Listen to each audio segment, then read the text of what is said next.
जय श्री राम दोस्तों, स्वागत है आपका मेरे YouTube चैनल पर। आज फिर सुनते हैं हम एक और नई कहानी। अयोध्या नगरी का पौराणिक महत्व सबसे ज़्यादा होने के बाद भी यह शहर उस तरह से अपनी पहचान नहीं बना पाया है जो होनी चाहिए। त्रेता युग के खत्म होने के बाद अयोध्या में अजीब सी वीरानी छाने लगी थी। चारों तरफ सन्नाटा छाने लगा था। वहाँ हमले होने लगे थे, मंदिर टूटने लगे थे। भगवान राम के जन्मस्थली होने के बाद भी इस स्थान को वह पहचान नहीं मिल रही थी जो मिलनी चाहिए थी। अयोध्या की इस दुर्दशा को लोग सीता माता के शाप से जोड़कर देखते हैं। आखिर क्यों दिया था माता सीता ने अयोध्या को शाप? वेदों और पुराणों से में उस दौर का वर्णन विस्तार से किया गया है जब भगवान राम रावण का वध करने के बाद वनवास खत्म करके माता सीता के साथ अयोध्या लौटे थे। प्रभु श्री राम के अयोध्या लौटने पर एक तरफ तो घी के दीपक जलाकर खुशियां मनाई जा रही थी, तो दूसरी तरफ माता सीता को लेकर अयोध्या के लोग आपस में खुसुर फुसुर कर रहे थे फिर कि वह पराये मर्द रावण के साथ रहकर आई है। माता सीता की पवित्रता पर अयोध्या की प्रजा को संदेह हो रहा था। तब यह देखकर भगवान राम ने माता सीता का त्याग करने का फैसला किया था। एक धोबी द्वारा तंज कसने पर प्रभु राम ने माता सीता को त्यागने का निर्णय लिया। उसके बाद उन्होंने लक्ष्मण के साथ सीता माता को फिर से वनवास भेज दिया। जब सीता माता को अयोध्या के लोगों को इस हरकत के बारे में पता चला तो वह क्रोध से भर गई थी और उन्होंने यह शाप दे दिया कि जिस प्रकार अपने पति से दूर रहकर वह वनवास में खुश नहीं रह पाएगी, उसी प्रकार से अयोध्या के लोग भी सदैव दुखी रहेंगे। अयोध्या सदैव उजड़ी रहेगी और यहाँ के लोग सदैव दरिद्र रहेंगे। कहते हैं कि सीता माता के शाप का ही प्रभाव था कि महाभारत के युद्ध में रघुवंश के आखिरी राजा यानी प्रभु राम के आखिरी वंशज राजा बृहद्रथ की मृत्यु हो गई थी और उसके बाद अयोध्या नगरी हमेशा से वीरान हो रही थी। अब भी यही शहर माता सीता के शपथ शाप का दंश झेल रहा है। सीता अपराधिनी बनी खड़ी थी, सो अपने राम की सभा में राम प्रिया आराधनी बनी खड़ी थी, उस अपराध की जो उन्होंने कभी किया ही नहीं था। असंख्य नेत्र उनको सूल से चुभ रहे थे, किंतु वो कमल नयन धरती पर ही गड़े रहे। वो उठते भी तो किसके लिए? इस राज्य को प्रजा सहित भस्म कर देने के लिए? क्या यह दंड पर्याप्त होता? इस राज्य के लिए कदाचित नहीं। इस राज्य ने जो अपराध किया था उसके लिए यह दंड तो क्या कोई भी दंड पर्याप्त नहीं था।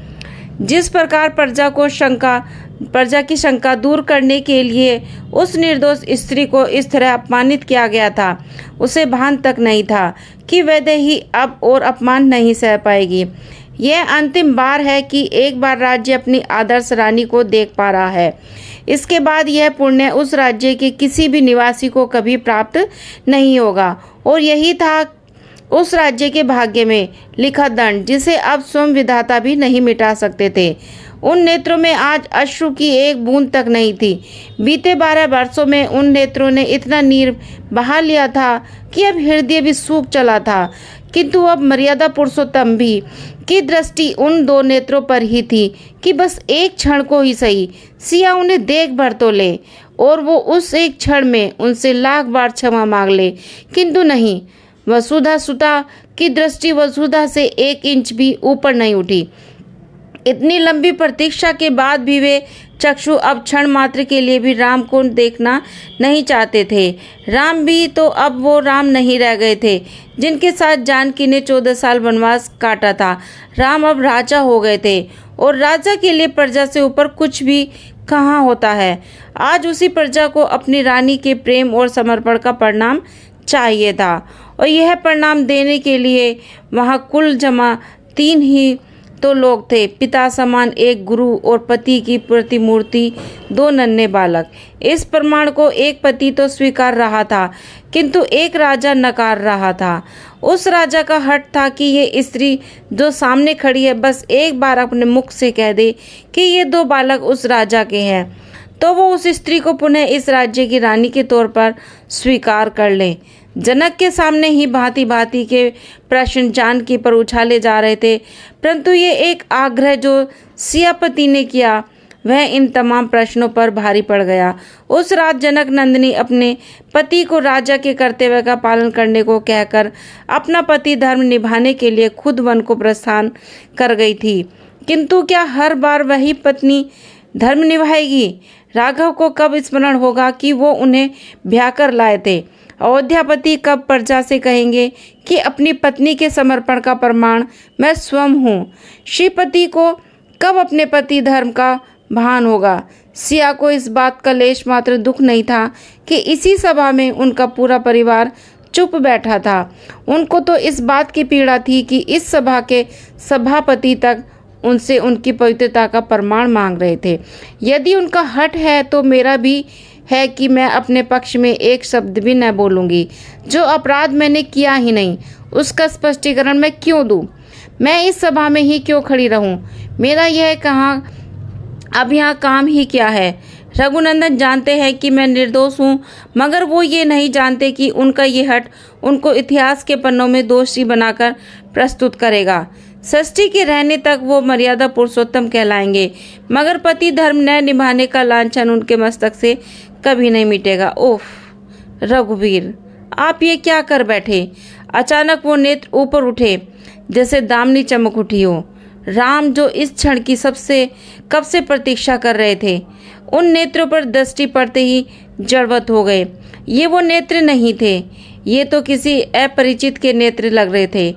उनमें उनके लिए प्रेम का अंश मात्र नहीं था। सीता के कुछ बोलने से पहले ही राम को अपनी भूल की अनुभूति हो चुकी थी। वह जान चुके थे कि अब वो चाहकर भी कुछ नहीं कर सकते। उनसे वो अपराध हो गया है जिसका दंड उन्हें जीवन भर भुगतना होगा। सीता के होठ हिले और पूरी सभा को सन्न कर गए। हे स्थिरा, यदि मैं स्थिर मन, वचन और कर्म से केवल राघव को समर्पित हूँ तो प्रकट हो। हे निश्चला, यदि रघुनाथ के प्रति मेरा प्रेम अचल है तो प्रकट हो। हे रत्न गर्भा, यदि मेरे गर्भ से जाए ये दो रत्न अपने पिता के समक्ष खड़े हैं तो प्रकट हो। हे क्षमा, यदि मेरे आचार विचार में रंच मात्र भी दोष नहीं है तो प्रकट हो। हे वसुंधरा, यदि आपकी ही भांति मेरा पत्नी व्रत अटल है तो प्रकट हो माँ, और मुझे अपनी गोद में संभालो। पूरी सभा इस गर्जना से कंपित हो उठी थी। अयोध्या पर मंडरा रहे काले बादल और घने होते जा रहे थे। भूमिजा के पैरों तले धरती सरकने लगी थी। रघुनंदन अपने सिंहासन से उठ चुके थे, किंतु अब बहुत विलंब हो चुका था। अपने नाग सिंहासन पर बैठी धारित्री उस सभा में प्रकट हो चुकी थी। उन्होंने अपनी बाहें फैलाई और जनक कन्या से कहा, मेरे पास आओ पुत्री, इस संसार में तुम्हारी भूमिका अब खत्म हुई। इससे अधिक कष्ट सहने की अब न तो तुमको आवश्यकता है और न ही मेरी अनुमति है। सामने माँ वसुधा को देखकर सीता की सूनी और सूखी आंखों से अब आंसू फूट पड़े थे और माँ की गोद में अब वो निष्कलंक और निष्पाप बालिका की तरह जाकर बैठ गई थी। धीरे धीरे उनका सिंहासन धरती में समा गया। इस बीच सीता ने एक बार दृष्टि उठाकर रघुपति को नहीं देखा था। राम ने राम प्रिया के साथ जो अपराध किया था उसके लिए इससे कम कठोर दंड क्या ही होता। राम के भाग्य की परिणति लिखी जा चुकी थी, जिसे स्वयं सीता ने उनके मस्तक पर उकेरा था। दोस्तों, हर बार स्त्री को ही क्यों अपना परिचय देना पड़ता है और अग्नि परीक्षा से गुजरना पड़ता है। दोस्तों, ये थी मेरी कहानी सीता माता की। Thanks for watching friends. आशा करती हूँ मेरी भी आपको वीडियो पसंद आई होगी। तो प्लीज़ वीडियो को लाइक करें, शेयर करें, चैनल को सब्सक्राइब करें और बेल आइकन पर क्लिक करें ताकि मेरी नोटिफिकेशन मिल जाए। Please support me. Bye bye, take care.